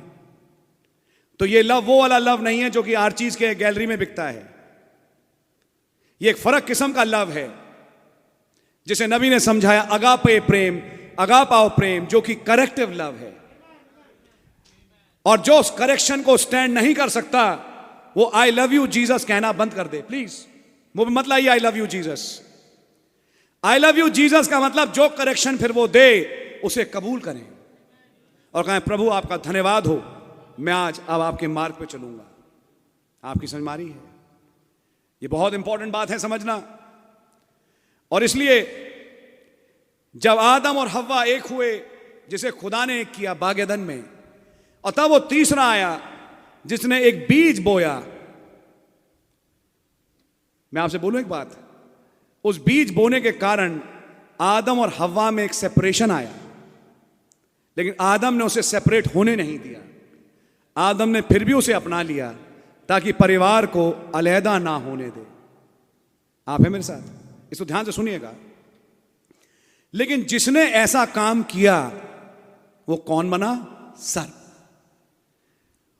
और उसका श्राप क्या था? जिसने आदम और हव्वा के बीच में एक बीज डाला। श्राप क्या हुआ? खुदा ने उसकी योनि ही बदल दी। खुदा ने वो सब कुछ उसका खत्म ही कर दिया और उसे एक रेंगने वाला सांप बना दिया कि सांप बन के अब हमेशा रहे। तेरे बच्चे भी सांप, तेरी बीवी भी सांप, तेरे दादा परदादा सांप, और तेरे आगे के जितने भी वंश होंगे, जब तक तू रहेगा, इटर्निटी तक तू रहेगा सांप ही सांप। खुदा ने हमेशा के लिए श्राप दे दिया उस पीढ़ी को। कौन सी पीढ़ी पे श्राप पड़ा? जिसने खुदाई पीढ़ी के एक पति पत्नी के बीच में अलहदगी पैदा करी। बात कुछ समझ में आ रही है आपके? मैं यहां कुछ प्रचार कर रहा हूं आपसे। अपने बोल खानदानी विषयों में बहुत ध्यान से मुंह से निकालें ताकि परिवार अलहदा ना हो, परिवार जुड़ के रहें। जब परिवार जुड़ के नहीं चल पाए आपके बोल के कारण, आपने कुछ ऐसा काम किया, आपकी कुछ हरकतें ऐसी थीं जिसके कारण एक अच्छा भला परिवार अलग हो गया, आप पे ब्रदर वही सांप का श्राप पड़ेगा और तुम्हारे बच्चे, तुम्हारे परपोते श्राप में मरेंगे। ये देख लेना कि जो यहां से मैं बोल रहा हूं ऐसा ही होगा, क्योंकि मैं बोलने वाला मैं नहीं हूं। तुम्हारे बच्चों पे, तुम्हारी बीवी पे, तुम पे और तुम्हारी आने वाली औलाद और वंश जितने भी हैं, एक ऐसा श्राप पड़ेगा जिससे तुम कभी जिंदगी भर निकल नहीं पाओगे। तुम्हारा खानदान नेस्त और नाबूद और बर्बाद होगा जो इस किस्म का काम करे। आज ऐसे निरे सांप घूम रहे हैं दुनिया में। आपको ब्रदर, लेकिन वो तो मर नहीं रहे। ऐसे निरे हैं जिन्होंने ऑफिस में, मेट्रोज में, स्टेशनों पे बैठ बैठ के परिवार तोड़ दिए। आप लोग समझदार हैं, आप समझेंगे। ब्रदर उनको तो कुछ हो नहीं रहा। अरे ब्रदर, खुदा का श्राप बोल के नहीं आता। खुदा का श्राप अखबार की हेडलाइन बन के नहीं आता। जिस कैन पे श्राप पड़ा तो खुदा ने निशान बना दिया कि इसको कोई ना मारे, लेकिन मैंने इसे रखा हुआ एक दिन के लिए। जब उस दिन से मैं इसका पलटा लूंगा, और वो पलटा लूंगा उस दिन इस सांप और सांप के वंश का, कि इनको नेस्त और नाबूद करके समाप्ति कर दूंगा। ये रहेंगे ही नहीं। इनके लिए बनी है आग की झील। मरने के बाद ये ऊपर नहीं जाते, ये नीचे ही जाते हैं। तड़पते रहो वहीं पे सदियों सदियों। यह है श्राप। इसलिए ध्यान रखें कि एक खुदाई परिवार जो चल रहा है उसको भंग ना करें। मैं खुदा का धन्यवाद देता हूं। हमारे कलीसिया में अमूमन जितने भी लोग हैं सब बड़े प्यारे हैं, और यूजुअली जो हमारी चैट्स और बातें भी होती हैं वो वचन को लेके ही होती हैं। मैं कहूँगा बहुत बढ़िया, गॉड रियली ब्लेस यू। लेकिन उस वचन की चैट से हट के हम और आगे ना बढ़ें। आपकी समझ मारी है? जो एक गलत बीज बोए उस पर बहुत बुरा असर पड़ेगा। जिन्हें खुदा ने जोड़ा है उन्हें कोई अलहदा ना करे। और जब एक बार ये मिल गए, अब मैं कहूंगा मेरे भाई मेरी बहन, अब ये खुदा का रहम है जो आप अपने घर में देखो और उस रहम को एक दूसरे पे प्रकट करो। आप हैं मेरे साथ? और एक दूसरे के साथ रहम दिखा के रहो जैसा मसीह ने हमें दिखाया। प्रेम प्रभु का अनकंडीशनल था। और तब यहां पे लिखा है, जो कोई अपनी पत्नी को व्यभिचार के अलावा किसी और कारणवश छोड़ता है तो वो, और किसी और से शादी करता है, वो व्यभिचार करता है। यानी कि अगर व्यभिचार है घर में, केवल मात्र वही कारण है अलहदा होने का, उसके अलावा कोई और कारण नहीं है पत्नी को छोड़ने का। आप हैं मेरे साथ? कि वहां से मैं तुम्हारे साथ नहीं रहूंगा और एक दूसरी गर्लफ्रेंड उठाई और चल पड़े। आप हैं व्यभिचारी। और लड़की भी अपने पति के साथ प्रेम से मिलके रहे और कहीं और अपनी निगाहें ना करे। मैं खुदा का धन्यवाद देता हूं कि हमारे इस प्यारे भाई विशाल और बहन स्तुति के जीवन में कुछ ऐसा ही हुआ, और उसके बाद आज ये लोग यहां बैठे हैं कि एक बहुत प्यारे पवित्र ब्याह के बंधन में बंधें। प्रभु का नाम मुबारक हो, प्रभु के नाम की तारीफ हो। मैं कहूँगा आज जब ये दोनों एक हुए, अब इन्हें कोई अलहदा ना करे। प्रभु का नाम मुबारक हो। तब आप पाएंगे कि बागेदन में जिस निज़ाम को खुदा ने स्थापित किया और जिस निज़ाम के अधीन आगे की शादियां चालू हुई, उस निज़ाम में खुदा ने एक आदमी और एक औरत रखा। मैरिज एंड डिवोर्स में नबी ने समझाया, जब गुनाह आया तब एक नई कवनेंट आई, जिस कवनेंट में अब स्त्री पुरुष के अधीन है। और सुनना चाहें ब्रदर या ना सुनना चाहें, आज वही कवनेंट चल रही है। जिस कवनेंट में बच्चे स्पोकन वर्ड के द्वारा नहीं पैदा हो रहे, जिस कवनेंट में जैसा दुनिया का निज़ाम है बच्चे पैदा होते हैं, जब तक ये निज़ाम हमारे जीवनों में रहेगा तो खुदावन की वो वाचा काम करेगी कि स्त्री को खुदा ने पुरुष के अधीन किया। आप हैं मेरे साथ? स्त्री को पुरुष के अधीन किया और पुरुष को स्त्री का सिर बनाया, जो वचन के अनुसार है भी। और तब उसके लिए यह बोला गया कि वो उसके अधीन रहे, उसकी डिजायर उसकी तरफ बनी रहे। गुनाह से पहले वे दोनों को इक्वल थे, यानी कि एक दर्जे पे थे। जो राइट्स एडम एंजॉय करता था वही राइट्स हव्वा एंजॉय करती थी, और वो अपने आदम के साथ एक क्वीन के रूप में पूरी दुनिया पे शासक थी। लेकिन गुनाह के बाद हव्वा को आदम के नीचे कर दिया गया। एक निर्बल पात्र जानकर उसको नीचे कर दिया गया और आदम को ऊपर रखा गया। आज मैं अगर आत्मिक रीति की बात करूं, पिछले 6000 साल से यही निजाम चलता आ रहा है, आज भी यही निजाम है कि मसीह कलीसिया का सर है और हम उसके अधीन हैं। लेकिन आज जब खुदावन हमें इन जिस्मों से निकाल के अब एक नए जिस्म में ले जाने के लिए तैयार हैं, तो खुदावन अपनी दुल्हन में उस ओरिजिनल निजाम को जो गुनाह से पहले था वापस रिस्टोर करना चाहते हैं। कि जो अधिकार मेरे थे अब वही अधिकार तुम्हारे भी हैं। आपकी समझ में आ रही है? जिन अधिकारों को मैंने एंजॉय किया अब उन अधिकारों को तुम भी एंजॉय करो।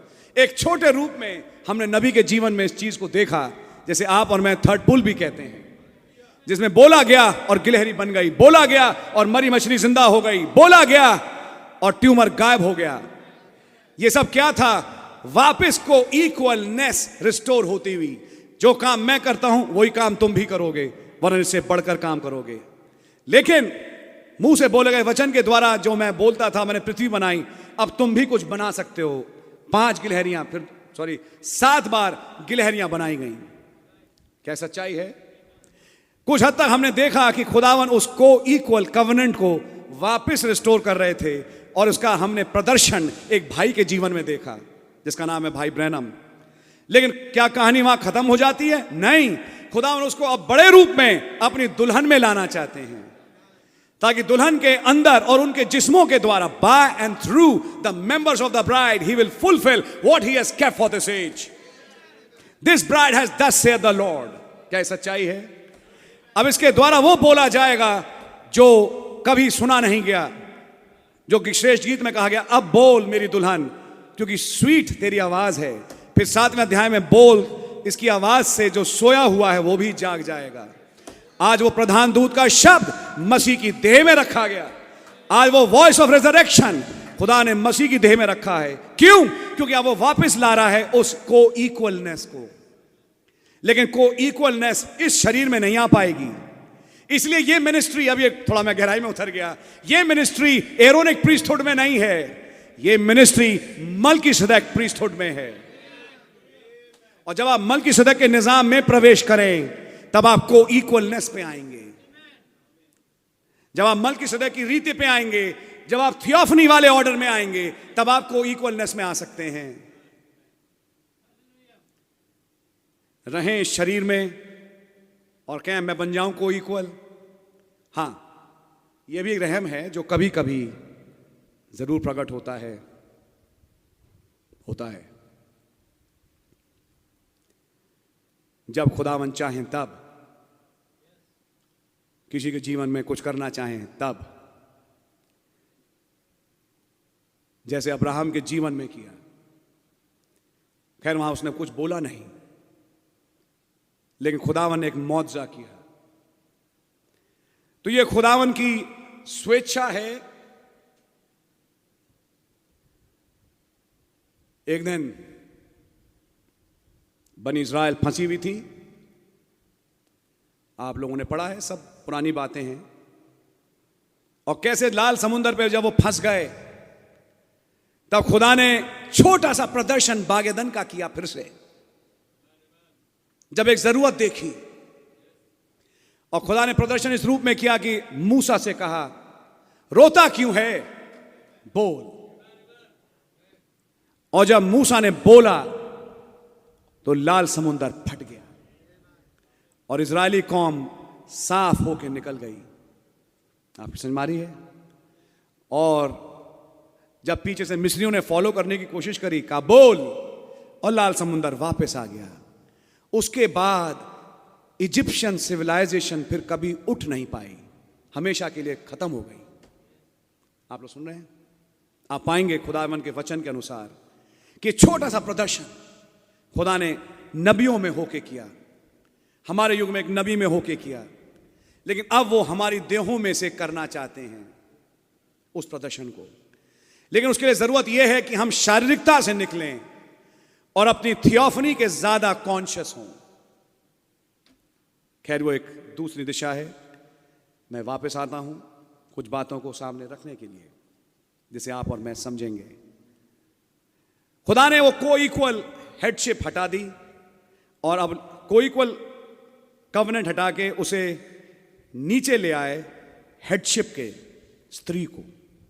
और तब से नबी ने बताया एक आदमी और उसकी कई औरतें, पॉलीगैमी चालू हो गई नहीं हो गई। लेकिन नए ड्रामे में जैसे ही मसीह यीशु का लहू बहाया गया तब पौलुस ने कहा अब एक पुरुष की एक ही पत्नी हो। क्यों? यह पहला निशान है कि हम वापस बागेदन लौट रहे हैं। ये पहला निशान है हमारी जिंदगियों में कि अब हम वापस उसी तस्वीर में लौट रहे हैं जो बागेदन में हुई। हम दो दो तीन तीन के साथ नहीं घूमेंगे। आप हैं मेरे साथ? हमारी एक ही पत्नी होगी, हमारा एक ही पति होगा। और जब एक पति और एक पत्नी की बात आए तब हमें अब्राहम और सारा की तस्वीर याद आती है कि जब अब्राहम और सारा, जबकि उनके बच्चे नहीं हुए, लेकिन अब्राहम ने सारा को नहीं छोड़ा और सारा ने अब्राहम को नहीं छोड़ा। दोनों बड़े खुश थे और साथ में थे।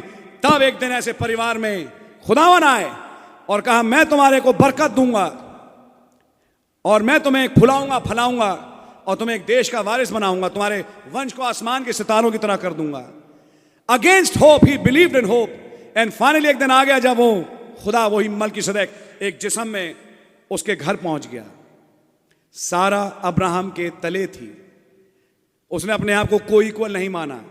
जहां अब्राहम ले जाता था वो चली जाती थी। जहां आप जाएंगे वहां मैं जाऊंगी, जैसा आज बहन स्तुति ने बोला। सारा ने यही किया। सारा ने अपनी अकल नहीं लड़ाई।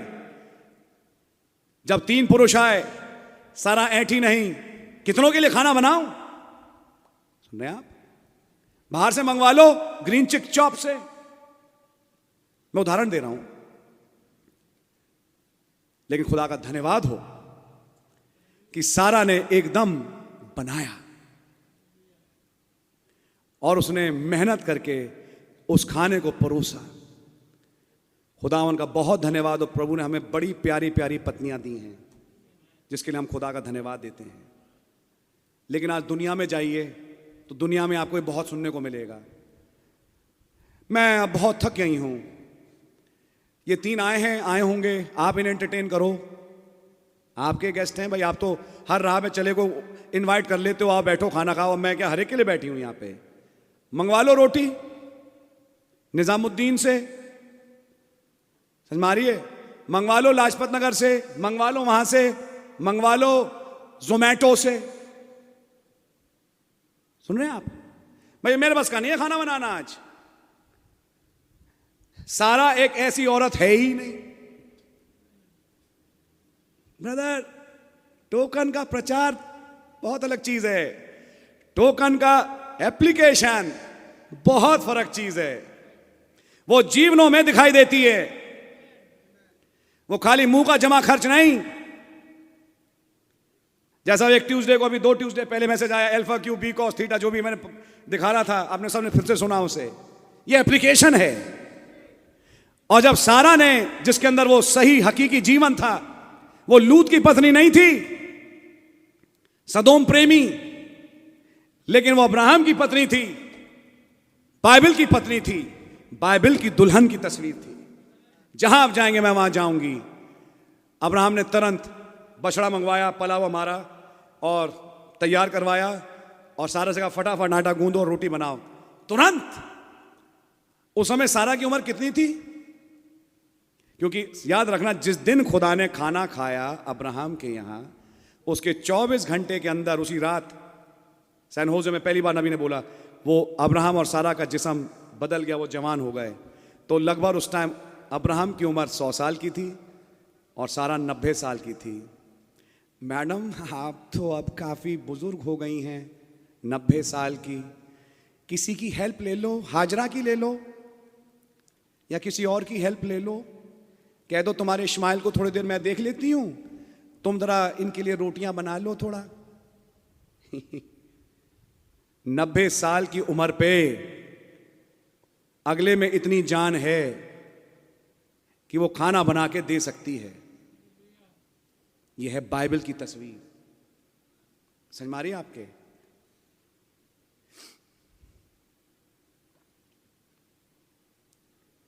माफ करिएगा, मेरे शब्द बड़े कटु होंगे, लेकिन सुनिए ध्यान से। अगर कोई प्रॉब्लम है, डेफिनेटली इलाज कराइए ताकि आप लोग स्वस्थ हों। लेकिन शादी का जीवन ऐसे नहीं चलता, आज पेट में दर्द है, आज मेरा सिर में दर्द है, आज मुझे लूज मोशन है, आज मुझे बुखार है, आज मुझे ये है, आज मुझे वो है। ऐसे एक वैवाहिक जीवन नहीं चलते। ऐसे ऑफिस की नौकरियां भी नहीं चलती, ऐसे वैवाहिक जीवन भी नहीं चलते। आज मेरे सिर में बहुत दर्द है, आज मुझे घबराहट बहुत हो रही है, अरे मैडम, घबराहट थी तो शादी क्यों करी? पहले घबराहट का इलाज करा लो अपना, क्योंकि शादी के बाद घर चलाना है। शादी के बाद आप एक ब्याह के बंधन में बंधे हैं, आपकी रिस्पॉन्सिबिलिटीज हैं। और जब रिस्पॉन्सिबिलिटीज आए, आप पहने, मेरे को घबराहट बहुत हो रही है, हाँ, मेरा दिल चल रहा है, मुझे अस्पताल ले चलो। भाई प्रेम में है तो सब कुछ होगा, प्रेम में है तो सब कुछ होगा। लेकिन सवाल इस बात का है, क्या ऐसे जीवन चलते हैं?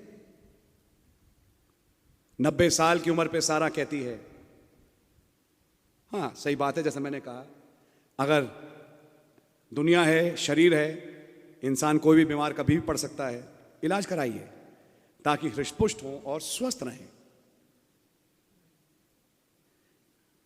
नौकरियां भी ऐसी नहीं चलती। आप क्यों नहीं आए आज? असल में मेरे को बुखार हो गया। ओह नहीं बेटा, सही बात है, कोरोना काल चल रहा है, इसका नाम है कोरोना काल। कोरोना काल चल रहा है तो ठीक है, आज आपको बुखार है। और सर वो मैं क्वारंटीन में हूं 14 दिन के। हाँ बेटा आओ ही मत, तुम 1 महीना मत आओ। 1 महीने के बाद ज्वाइन किया, ठीक है, बहुत ज़्यादा कमज़ोरी है अभी सर, लेकिन मैं काम करूंगा। हाँ नहीं बेटा कोई नहीं, ठीक है ठीक है। ठीक हो गए, थोड़े दिन बाद बिल्कुल ठीक हो गए। थोड़े दिन के बाद सर अब मुझे मेरी आज फिर से बहुत तबीयत खराब हो रही है। फिर तीसरे महीने सर मेरी फिर तबीयत खराब हो रही है। तो एक दिन बॉस कहेगा, बेटा ऑफिस में कम से कम 50 लोग काम कर रहे हैं, 50 में एक अकेले बेटा तुम ही हो जिसको 6 महीने से लगातार हर महीने बुखार आता है। तो मैं एक चीज कहता हूं, पहले तुम बेटा अपना इलाज करा लो, ठीक है नहीं? पहले अपना इलाज करा लो, सही हो जाओ, तब तुम आ जाना, ठीक है? और हम तुम्हें 1 2 क्या 3 महीने की तनख्वाह देते हैं और ग्लोरियसली किक आउट करते हैं। जाओ यहां से। क्या होता है ऐसा? आप लोग सब दुनिया में काम करते हैं, आपको मालूम है। ऐसे ही वैवाहिक जीवन भी, अगर मैं आत्मिक रीति से कहूं, आप चर्च क्यों नहीं आए? बुखार था, वो आपकी ड्यूटी थी आज, असल में ऑफिस में बुला लिया, वो आपको भैया पहुंचना था क्लर्कशिप पे, क्या बताएं ब्रदर मैं फंस गया आज। चलो ठीक है ब्रदर, कोई बात नहीं, 1 बार 2 बार 4 बार 5 बार, ऐसे कितनी बार फंसोगे? सुन रहे हैं आप? और इस प्रभु के साथ जो हम वाचा में बंधे हैं, कितनी बार दिखाओगे मैं बीमार हूं? बीमारी आपके, मेरी बातें हो सकता है बड़ी कड़वी लगे आपको, लेकिन ये है सच।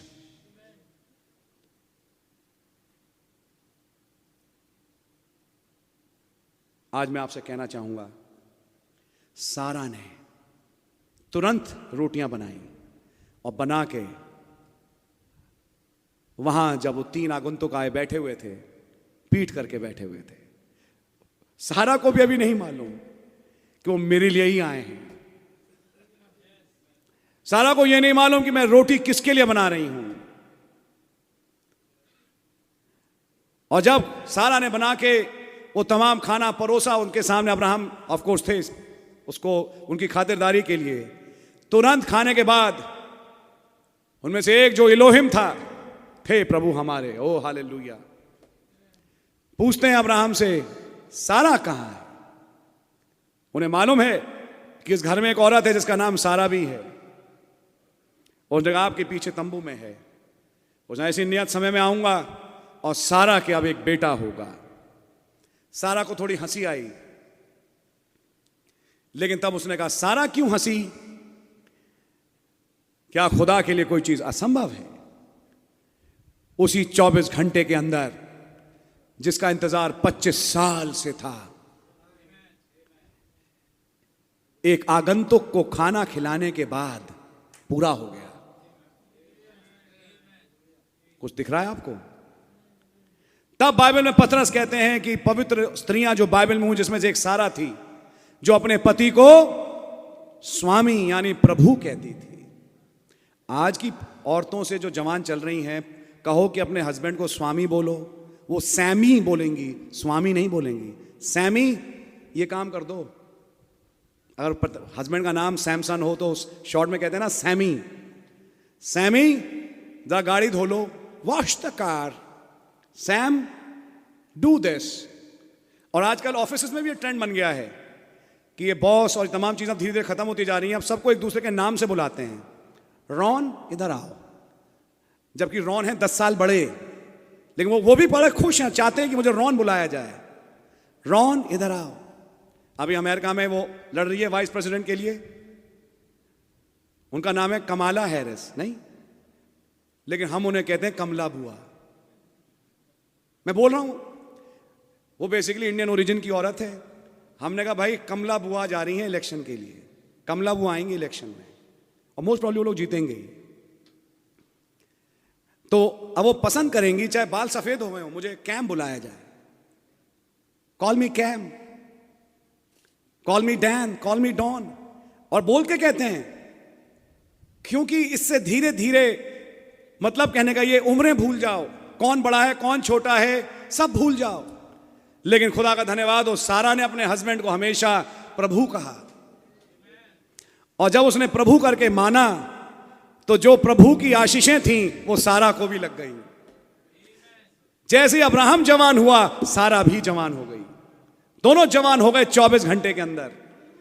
और वो तस्वीर बने आज मसीह और उसकी दुल्हन की। और आज मैं आपसे कहूंगा, अगर यीशु मसीह का जिस्म बदला और वो ग्लोरीफाइड बॉडी में होके 40वें दिन स्वर्ग चला गया, तो ग्लोरीफाइड बॉडी इस दुल्हन की भी है और इसका भी जिस्म बदलेगा और ये भी यहां से उड़ के जाएगी ब्रदर, क्योंकि इसने उसको स्वामी माना। स्वामी मेरे प्रभु। और तब ये स्वामी की खुशनुदी होगी कि हाँ मैं तुम्हारा स्वामी हूं, लेकिन मैं तुम्हें कुछ अधिकार अब देना चाहता हूं। उठो और तुम भी कुछ बोलो कि तुम्हारे द्वारा कुछ और सृष्टियां हो जाएं। लाखों करोड़ों की दुनिया तो मैंने बनाई, कुछ दुनियाएं तुम भी बनाओ। हो मुंह से बोलो, और जब एक रूह जीत ली जाए तो एक नई जिंदगी क्रिएट हो।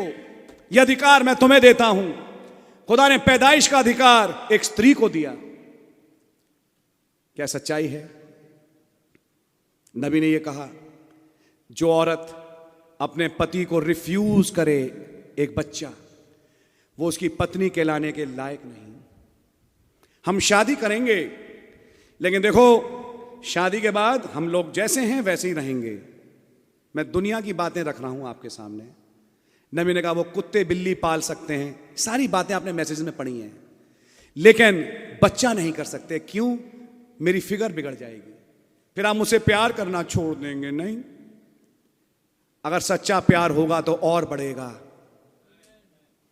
कि सच्चा प्यार आपकी फिगर से प्यार नहीं कर रहा, वो आपसे प्यार कर रहा है जो उस फिगर के अंदर रहती हैं। ऐसी मसीह की दुल्हन फिगर मेंटेन करने वाली चर्च नहीं है। मसीह की दुल्हन बच्चा पैदा करने वाली एक भली स्त्री है, जिसने कभी भी अपने पति को समय का बच्चा रिफ्यूज नहीं किया। जब लूथर के समय कुछ बच्चे पैदा हुए तब उनसे कहा, क्या अब तुम अगले युग के बच्चे पैदा करोगी? उन मना कर दिया। नबी ने कहा उस डिनोमिनेशन को खुदा ने छोड़ दिया। फिर जब वेस्ले के युग में बच्चे पैदा हो, कहा अब तुम पेंटिकॉस्टल एज के बच्चे पैदा करोगी? मना कर दिया, उन्हें भी छोड़ दिया। तब नबी ने कहा, लेकिन आज मौसम के बच्चे, उस ऋतु के बच्चे पैदा करने के लिए एक भली स्त्री है, जो उस खुदाई परिवार को वापस लेके आएगी जो बाग एदन में था, ताकि वो तस्वीर रिस्टोर हो मसीह खुदा के भेद के तहत सेकंड फोल्ड में, ताकि तीसरा फोल्ड दुनिया में आ सके जब एक मिलेनियम पृथ्वी पे आए। पृथ्वी बड़ी आशा भरी दृष्टि से खुदा के पुत्रों के प्रकट होने की बात तो जो रही है, लेकिन ये पुत्र पैदा कौन करेगी? इसको दुनिया में कौन लाएगी पुत्रों को? कोई स्त्री तो होगी। खुदा का धन्यवाद हो, वो यहां बैठी है, उसके सदस्य यहां बैठे हैं जो लगे हुए हैं, दौड़ रहे हैं ताकि संदेश को फैलाएं, ताकि किसी रीति से वो आखिरी रूह, वो आखिरी भेड़ जल्दी आ सके। खुदावन का नाम मुबारक हो। एक छोटे रूप में जो पत्नी है वो यही काम करती है कि वो अपने पति के लिए एक परिवार लेके आती है। वो नहीं लाती, खुदावन लाते हैं, लेकिन इस्तेमाल वो होती है। हे पतियों, अपनी पत्नियों से प्रेम करो। मैं बोल चुका हूं, हे पत्नियों अपने पतियों का आदर करो, इसको भी मैं बोल चुका हूं। और कई और एस्पेक्ट है जो कि आज आपके सामने रखे गए। मैं भाई विशाल और बहन स्तुति से कहूंगा, क्या नाम है, विशाल स्तुति, विशाल और स्तुति, विशाल स्तुति, यानी बहुत बड़ी वर्शिप। और सबसे बड़ी वर्शिप कहां हुई? प्रकाशित 5 में, जब मेमने ने पुस्तक ले ली और उसकी मोहरें तोड़ी, तब एक बहुत बड़ी विशाल स्तुति हुई। बद क्या वो मेमना ही सारे आदम महिमा धन और भक्ति और शक्ति के योग्य है। ये वो टाइम था जब वो टाइटल डीड खोल के उतर के आ गया। आप हैं, समझ में आ रही है? ताकि यहां से दुल्हन को ले जाए।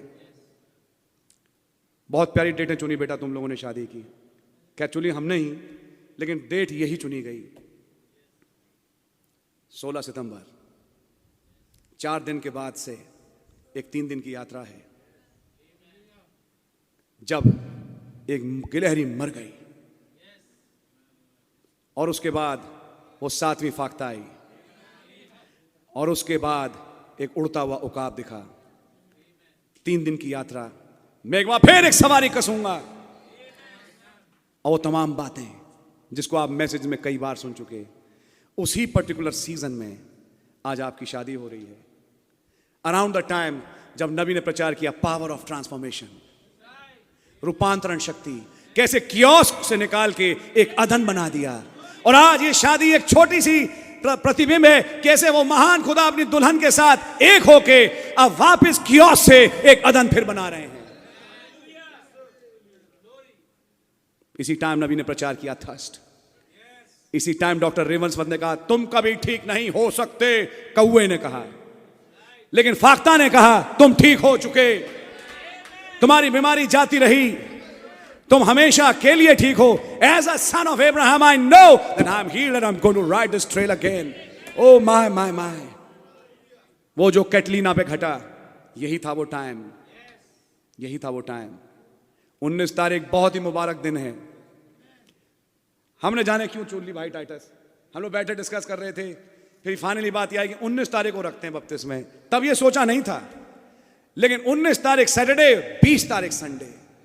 सोचिए, जिस 20 तारीख को गिलहरी मर गई, फिर 21-22 ये वो तारीख हैं जो जोशुआ कमीशन में लिखी हुई हैं।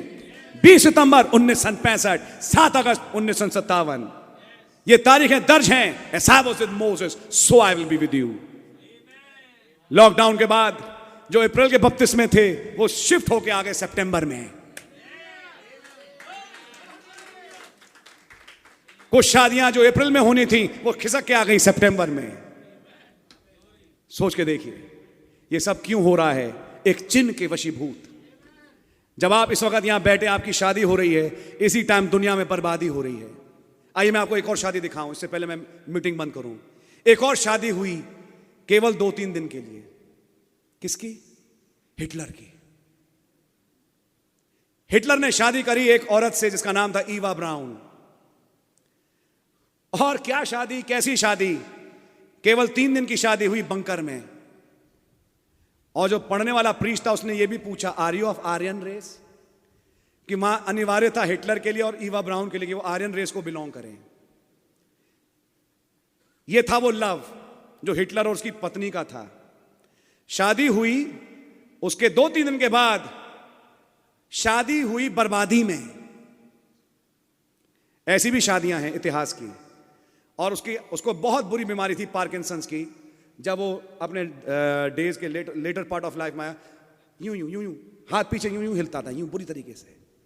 ईवा ब्राउन प्रेम में मशगूल थी, वो मरने तक तैयार थी।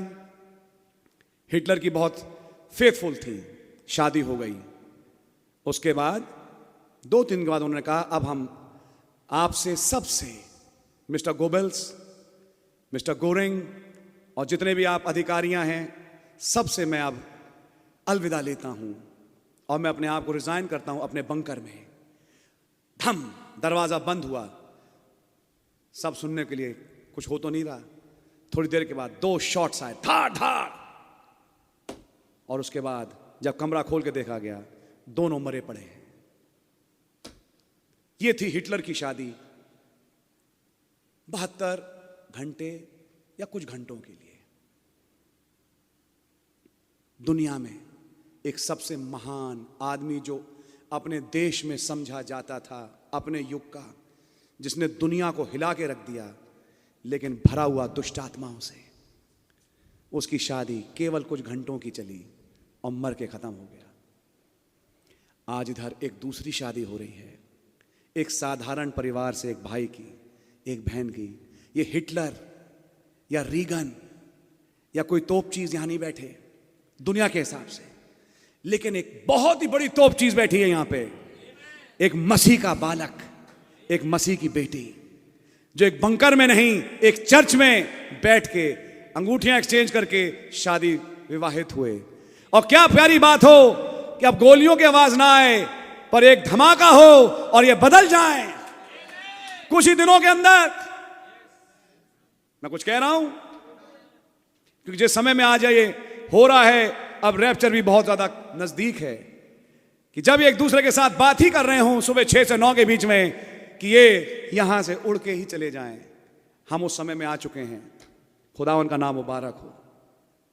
बहुत कुछ हो रहा है, बहुत कुछ हो रहा है।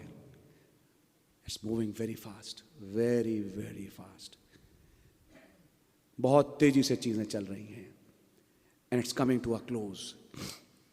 दुनिया के पास कोई सोल्यूशन नहीं, लेकिन आज मसीह की दुल्हन के लिए बहुत प्यारा समय आ रहा है। सो इसलिए प्रभु में जागृत रहें, शादमान रहें। जब कभी मौका मिले गीत गाएं, जब मौका मिले वचन सोचें। फैमिली ऑल्टर लगाना मत भूलें। रोज बैठें, वचन पढ़ें, और इसका काम आप लें। वो नहीं लेगी, आप लेंगे। ये काम आपका है, बैठाना, वचन पढ़ना, और खुद समझो और उसे समझाओ। ये वचन की बात है, आपकी समझ में आ रही है? और वचन में आगे बढ़िए। प्रभु को पहला स्थान दीजिए, प्रभु को पहला स्थान। प्रभु को आप भी और आप भी पहला स्थान। एक और आयत है, समय निकल रहा है, मैं पढ़ नहीं रहा, जहां स्पष्ट ये लिखा है, पति पत्नी से मिला रहें, लेकिन कुछ समय के लिए अवकाश प्राप्त करें कि प्रार्थना और उपवास के लिए अपने आप को दें। समझ में आ रही है? तो जब प्रार्थना और उपवास में हो, तब साथ में ना हो, आप समझ सकते हैं, तब अपने आप को खुदा के साथ जोड़ें। ये जरूरी है, पति के लिए भी, पत्नी के लिए। वचन में लिखा हुआ है। मैं क्यों बोल रहा हूं? कईयों ने शादियों को लाइसेंस बनाया अपनी सारी दिमागी कसरतों को पूरा करने के लिए, लेकिन शादी ऐसी दिमागी कसरतों को पूरा करने के लिए मात्र नहीं बना।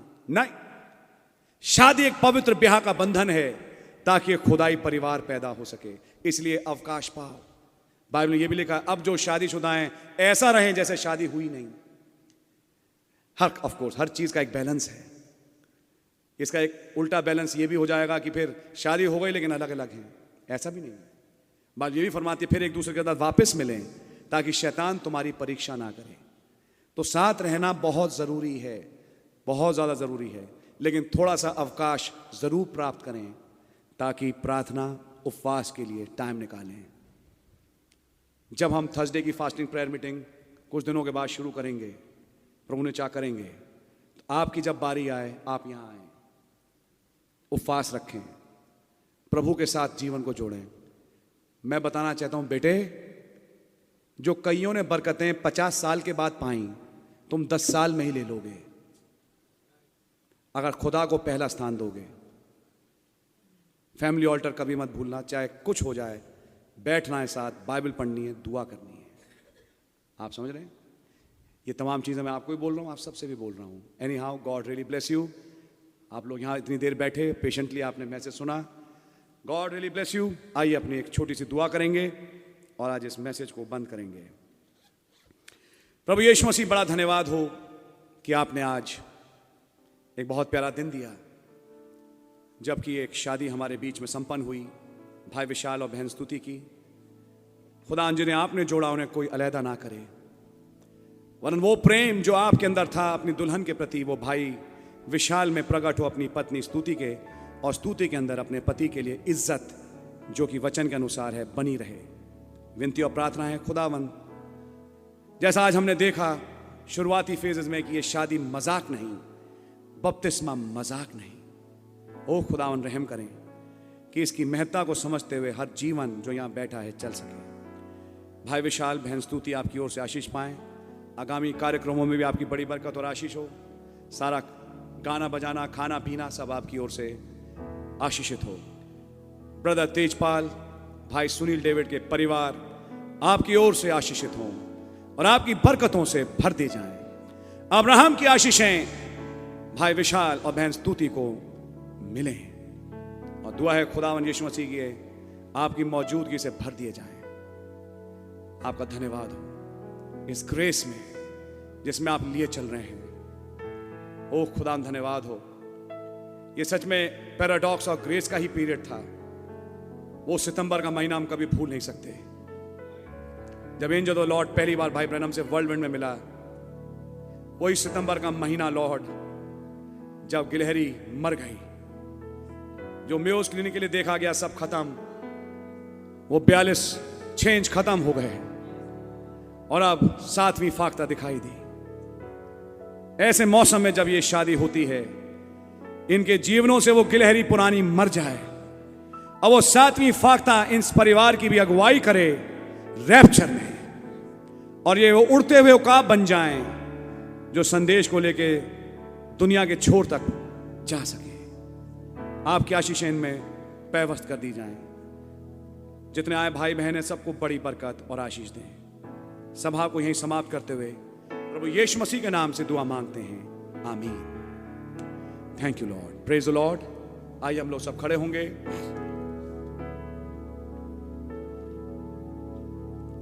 और हम गाएंगे होवे की बरकत की बारिश। Just a minute. 33 नंबर है अपनी हिंदी की गीत की किताब में, और जब ये गीत चल रहा होगा मैं चाहूंगा आप हाथ पकड़ के एक दूसरे का, भाई विशाल और बहन स्तुति, आप ऊपर जा सकते हैं या जहां पर भी मंच का इस्तेमाल ऊपर किया गया, और जो बाकी लोग भी हैं आप लोग भी यहां से धीरे धीरे जा सकते हैं। समय बचाने के लिए हम केवल पहली आयत गाएंगे और इसकी आखिरी आयत गाएंगे। God bless you. होवे की बरकत की बारिश, वायदा पुर प्यार है सही, आवेगी ताज़गी आसमान से, भेजेगा जिसको मसीह।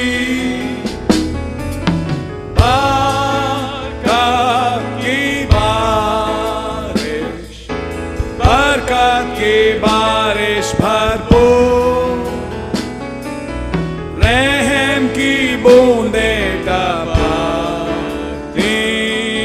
पर बारिश हमको जरूर। आखिरी आयत, होवेगी बरकत की बारिश, भेजो से अभी मानते को ना जब हमने दे बारिश यीशु आरा, बरकत की बारिश, बरकत की बारिश भरपूर, रहम की बूंदे टपकती, पर बारिश हमको जरूर। God bless you. शलोम। प्रभु का नाम मुबारक हो। God bless you.